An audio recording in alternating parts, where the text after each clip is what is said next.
Everyone, welcome back to my channel which is English decode. दोस्तों, आज फिर से एक नई स्टोरी लेकर आई हूँ।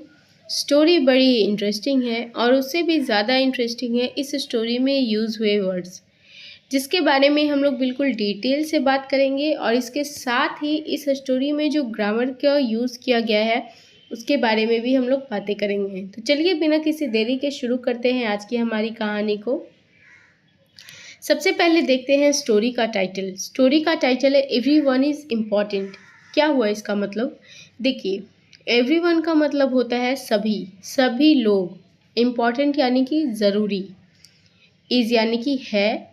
तो जब हम इसका पूरा एक साथ पढ़ेंगे तो इसका मतलब होगा सभी ज़रूरी है, सभी इम्पॉर्टेंट है।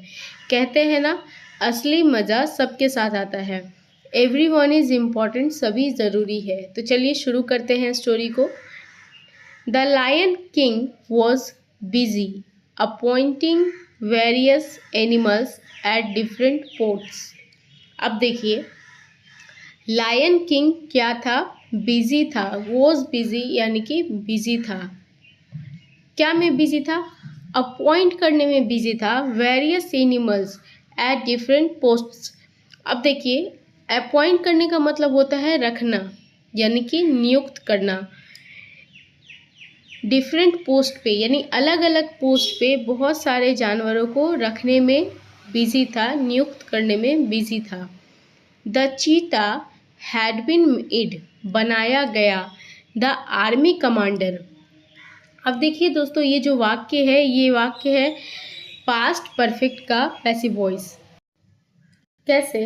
देखिए, मैंने आपको बताया था कि जब भी सब्जेक्ट के बाद हैड बीन आता है या हैड प्लस V3 आता है तो वो वाक्य होता है पास्ट परफेक्ट का। लेकिन जब हैड के बाद बीन प्लस V3 आता है तो वो वाक्य हो जाता है पास्ट परफेक्ट का passive voice.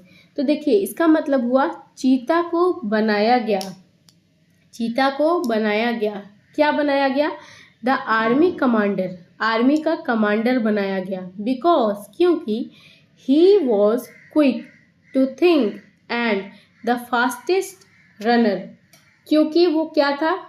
Quick to think, मतलब सोचने में बहुत, वो क्विकली बहुत जल्दी कुछ भी सोच लेता था, इसीलिए। और क्या था? फास्टेस्ट रनर था, यानी सबसे तेज दौड़ता था। सभी जानवरों में सबसे तेज दौड़ता था। फास्टेस्ट यानी कि सबसे तेज। The wise elephant had been made the prime minister. Wise elephant यानी कि बुद्धिमान हाथी को क्या बनाया गया? हैज़ बीन मेड का मतलब होता है बनाया गया, प्राइम मिनिस्टर बनाया गया। टाइम पास्ड बाई, इसका मतलब हुआ समय बीतता गया। टाइम पास्ड बाई, समय बीतता गया। And other animals also got there post, और सभी जानवर, अदर्स एनिमल्स मतलब बाकी के सभी जानवर, ऑल्सो गॉट उन्हें भी मिला उनका पोस्ट। अब देखिए, गॉट का मतलब क्या होता है? पाना। चूंकि ये स्टोरी पास्ट में है इसलिए यहाँ पे गेट की जगह गॉट का यूज़ किया गया है। आगे बढ़ते हैं। इन द एंड, अंत में या लास्ट में, only the rabbit, the tortoise and the donkey were left. Only the rabbit, सिर्फ खरगोश, टोटोइज यानी कि कछुआ, और the donkey were left, donkey यानी कि गधा, बचा। एट दिस, इस पर, द एनिमल्स स्टार्टेड लाफिंग, जानवर हंसने लगे। Started laughing. अब देखिए, ये वाक्य कौन से टेंस का है ये आपको बताना है। मैंने आपको स्टोरी के माध्यम से टेंसेस कितने प्रकार के होते हैं और उनका स्ट्रक्चर क्या होता है ये सभी बताए हैं। तो ये आपको बताना है कि ये जो वाक्य है ये कौन से टेंस का है। चलिए आगे बढ़ते हैं। The zebra said the rabbit get scared easily. अब देखिए, स्केयर्ड का क्या मतलब होता है? इसका मतलब होता है डरना। SCARED, स्केयर्ड ये वर्ब है और वर्ब का ये सेकेंड फॉर्म है स्केयर्ड। इसका फर्स्ट फॉर्म क्या होता है? SCARE, square. स्केयर मीन्स क्या होता है? डरना। तो ज़ेब्रा ने क्या कहा? रैबिट बहुत जल्दी डर जाता है। ईजिली मतलब बहुत आसानी से या बहुत जल्दी। द टोटोइज कछुआ टेक्स आवर घंटों लेता है टू मूव एन इंच एक इंच भी मूव करने में या एक इंच भी चलने में। अब देखिए दोस्तों, ये जो वाक्य है, ये जो स्ट्रक्चर है, आप इससे बहुत सारे सेंटेंसेस बना सकते हैं। Takes hour to do something. अब देखिए, जैसे वह नहाने में घंटों लेता है, he takes hours to bath. तो इस तरीके से आप कोई भी सेंटेंस इस स्ट्रक्चर पर इजीली बना सकते हैं। चलिए आगे बढ़ते हैं। द डंकी इज़ अ फूल। डंकी क्या है? मूर्ख है, ऐसे भी कहते हैं ना। डंकी का मतलब क्या होता है? गधा। They can not get any post in the royal court. इन लोगों को कोई भी पोस्ट नहीं मिल सकता इन द रॉयल कोर्ट में।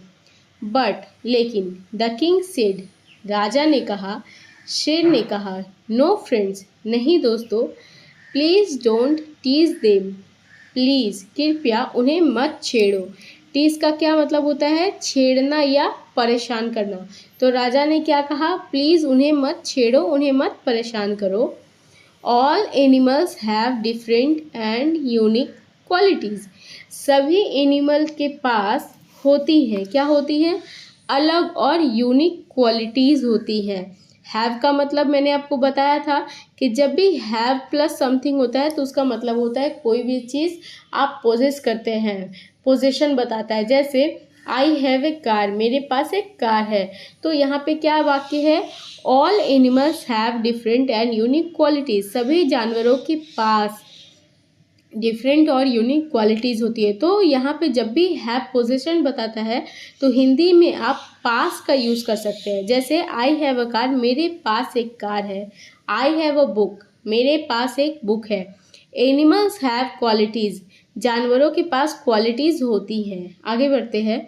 The rabbit will be our messenger. Rabbit यानी कि खरगोश क्या होगा? हमारा मैसेंजर होगा। मैसेंजर किसे कहते हैं? जो मैसेज पहुंचाता है, जो संदेश पहुंचाता है।